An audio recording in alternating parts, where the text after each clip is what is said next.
On this edition of the Desert Vision, we dive into the history of women in the military. We will look at joint operations training at Camp Buehring, and the USNS Mendonca arrives at Port Schweba.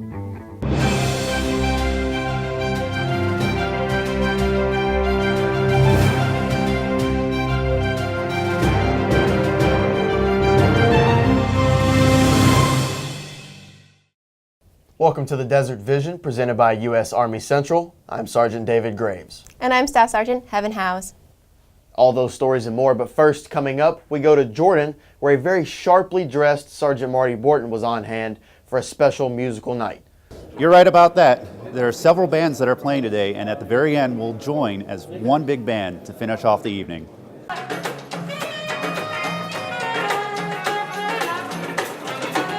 U.S. Forces Afghanistan 1st Cavalry Division Band Detachment, Jordan Armed Forces Bands, and the British Royal Parachutist Band performed for a charity event held for wounded soldiers at the Jordan Armed Forces Hotel. Today we had the pleasure of working with the Jordanian Armed Forces Band and the Royal Parachute Band from the United Kingdom. Relationship building is key.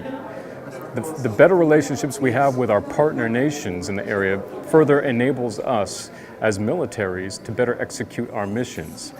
In this part of the world, there's a very strong mission that we have to do, and having this partner nation strategically strong is important for what we do at Army Central. The groups came together before the event for rehearsal, and even with a language barrier, they were all in sync. One of the princes of Jordan, Prince Murad, attended the event, and after his welcoming speech, the ceremony began. This event this evening is a show of appreciation towards Jordanian servicemen and women and to all noble soldiers around the world. Each country's band performed specialty numbers. The Jordan String Band started off the event with classical pieces, and the 1st Cav Brass Quintet performed marches from Caesar. Next was Arabic music. The British performed a jazzy number. And the 1st Cav Pop Band closed off separate performances with some Journey. The ending of the concert was fantastic to see everybody working together. All the phones came out, everybody's taking media snapshots of what's going on. It's obvious that we struck a chord here in the audience tonight.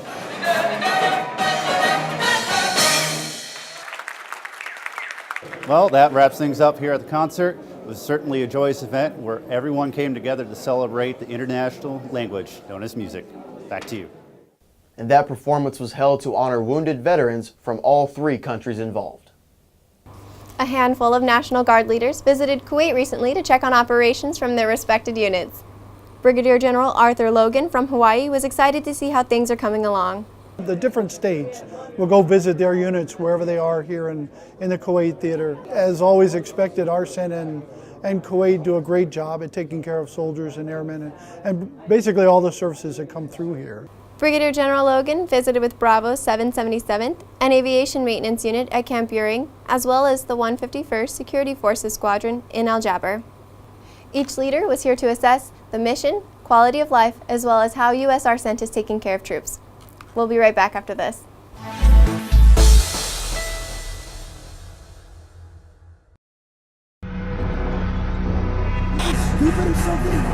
I can't do this anymore. I can't do us.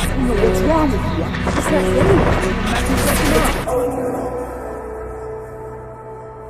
getting. You are dealing with pain, anger, a heaviness. It feels like there is no way out. It seems like you are in this by yourself, battling alone. But you are part of one Army family, shoulder to shoulder with a community there to get you through these hard times. There is no shame, no guilt in seeking out help. So if you are struggling, feeling depressed, or even having thoughts of suicide, it is time to talk to someone. Your Army family is committed to finding you the strength and hope you need to rebound from adversity. Because, above all else, our most essential resource is you.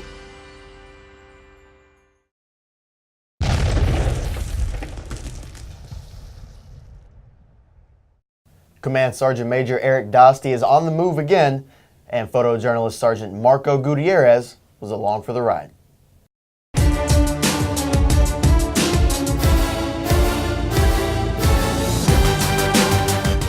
U.S. Army Central Command Sergeant Major Eric Dostie visited soldiers in Iraq on February 28th. This was the first time that Command Sergeant Major Eric Dostie has visited soldiers in Iraq since the start of operations to retake Mosul. The trip included visits to Q West and Erbil, where Command Sergeant Major Dostie handed out command coins for soldiers, demonstrating excellence.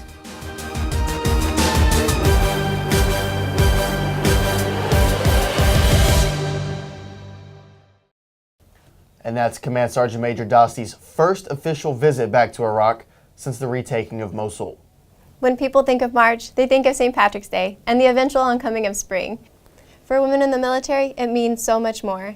With March being Women's History Month, we take an in-depth look at how far we have come. I am an American soldier. I am a warrior and a member of a team. Following World War II, the permanent presence of women in the military is formally established with the Women's Medical Specialist Corps, the Army Nurse Corps, and the Women's Army Corps. I serve the people of the United States and live the Army values.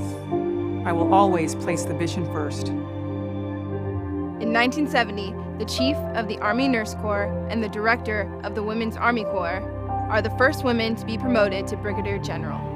In 2008, General Ann Dunwoody becomes the Army's first, and to date, only female 4-star general.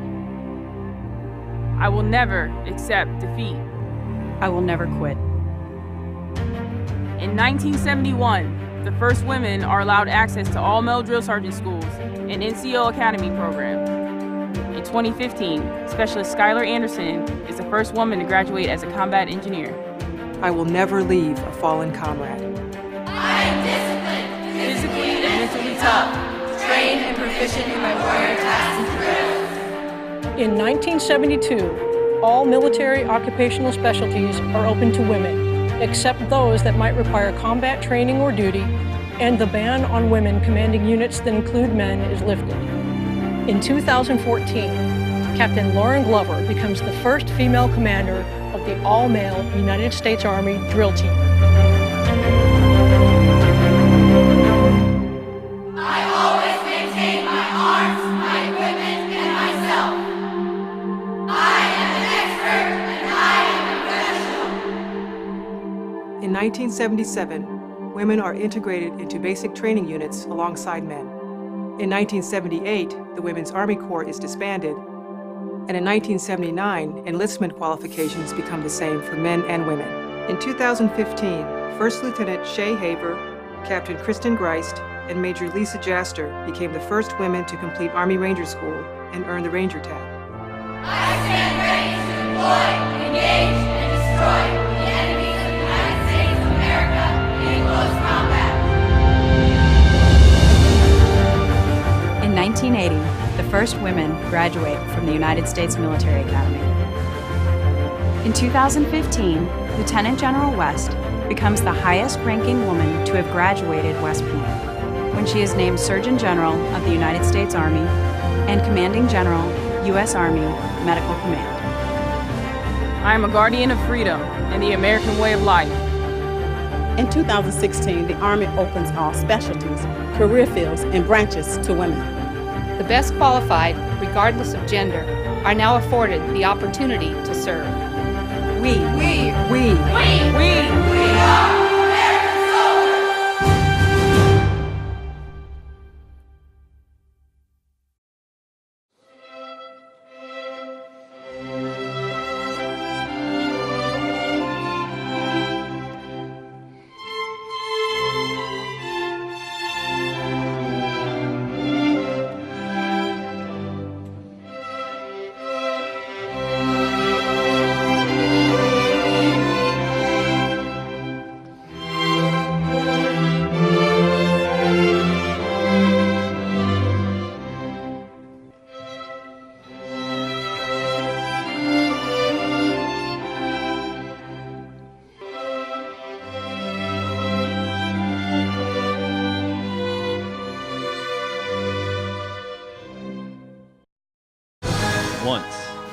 Once a soldier. A soldier for life.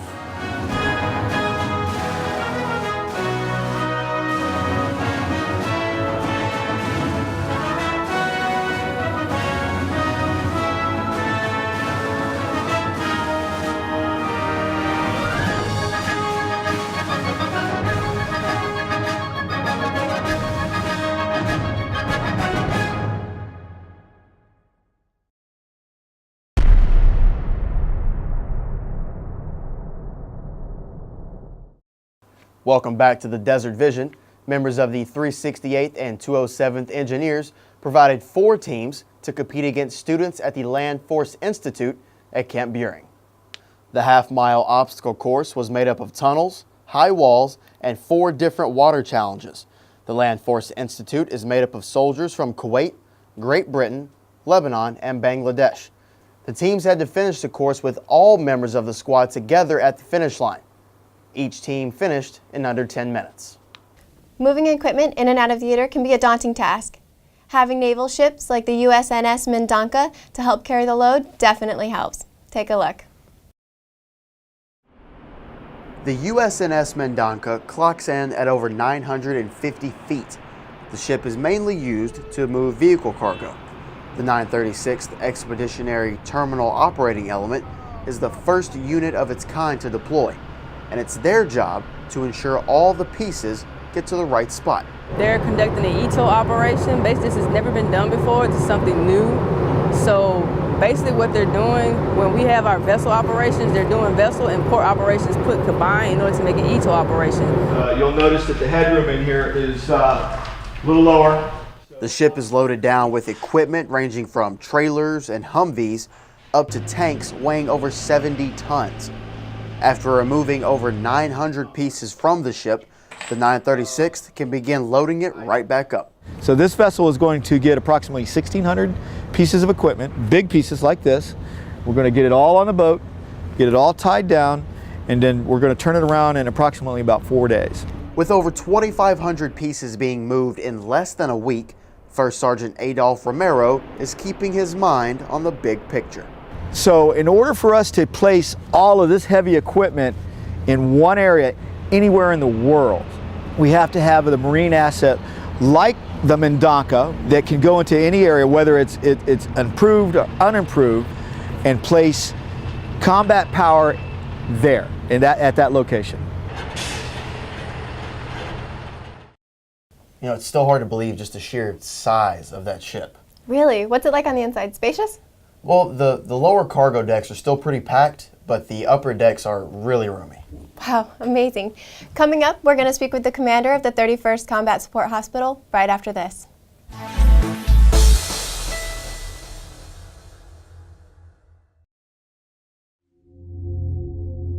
Relax, relax. You all tense.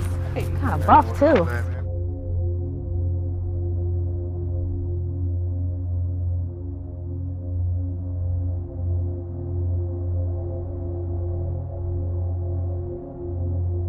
You want to change my oil? I mean, you know, I'm just saying. I know you. You got a promotion board coming up, right? Roger. Roger, okay. Want to make those points? I can help you out if you need the help. All you gotta do is call. It's all about who you know.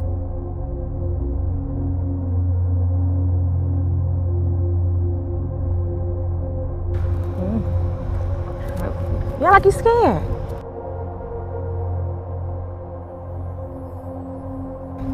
I ain't gonna hurt you. Sorry.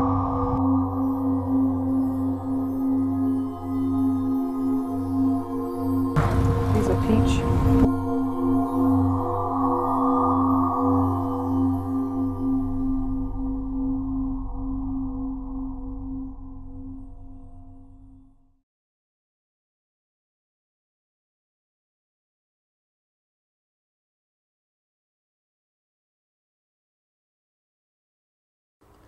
Welcome back to the Desert Vision. On this edition of our Sit Down, we're joined by Colonel George Kyle of the 31st Combat Support Hospital here at ARF John out of Fort Bliss, Texas. Sir, thank you for joining me. Cool, my pleasure. So you're the commander of the 31st. Tell me a little bit about your job. So the 31st Combat Support Hospital out of Fort Bliss is a combat support hospital designed to support the warfighter in a deployed environment. It is a 248-bed hospital. Our specific job during this deployment are twofold. One is to run the U.S. military hospital here in Kuwait in Camp Arcent, and the second is to be ready. To be ready when the ARCENT commanding general says, I need you somewhere else. We've got a dedicated team ready to respond to that mission. What's it like being over so many different components? Well, the interesting thing is my job is just to make sure that we leverage the resources that the folks doing the work need. So our soldiers from all different units, subordinate units, they handle their job, they have the expertise, and they do it quite well. My job is to make sure they have the resources they need from the operational and strategic level to succeed. Tell me what people should know that are stationed here about your situation and your setup. So the primary thing is it's good, top-notch quality health care. That's first and foremost.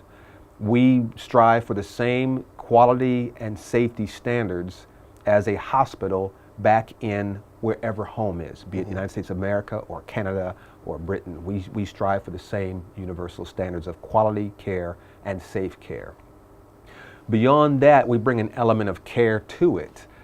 Beyond the science of medicine, we pride ourselves in practicing the art of medicine, and that's the caring part. So you are running a full hospital 8,000 miles away in the desert that you could potentially pop up in tents as you see fit in a random country in the Middle East. But on top of that, you're also doing it hand in hand with the host nation. Tell me a little bit about that connection and that partnership. So our host nation facilities, our host nation partners, really enable us to expand the care we can provide in theater and hopefully keep a soldier in theater and return them to duty as opposed to evacuate them out of theater and therefore perhaps lose them from the battle space. Do you have a message for the troops, for your soldiers at the hospital? So quite simply, our message is rightfully proud. That's our mantra, that's our slogan. And that's what we mean. When I took command about 18 months ago, I asked the soldiers to show me what it meant to be rightfully proud, and every one of them, whether they're our organic soldiers or our PROFIS soldiers from other organizations, they have done it every day. They perform the routine things expertly well, and I'm tremendously proud of them. All right, well said. That's Colonel George Kyle with the 31st Combat Support Hospital. We'll be right back after this.